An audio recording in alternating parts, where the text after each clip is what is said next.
In this video, I'm going to walk you through how I diagnosed and fixed a P0128 Coolant Thermostat issue.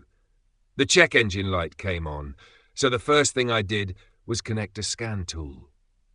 It pulled up the code P0128, which means the engine coolant temperature is below the thermostat's regulating range.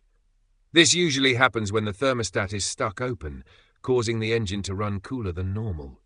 To confirm, I used the scan tool to monitor live data and saw that the coolant temperature wasn't reaching the normal operating range of 195 degrees Fahrenheit.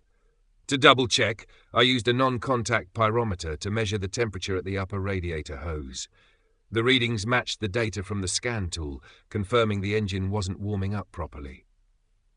Next, I removed the thermostat and let it sit at room temperature. When I inspected it, I found that the valve was stuck in the open position. That explained why the engine couldn't maintain the right temperature.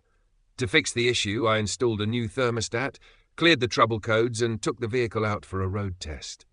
The engine operated at the correct temperature, and the check engine light didn't come back on. Problem solved. If you're dealing with a similar issue, I hope this video helps guide you through the steps to diagnose and fix it.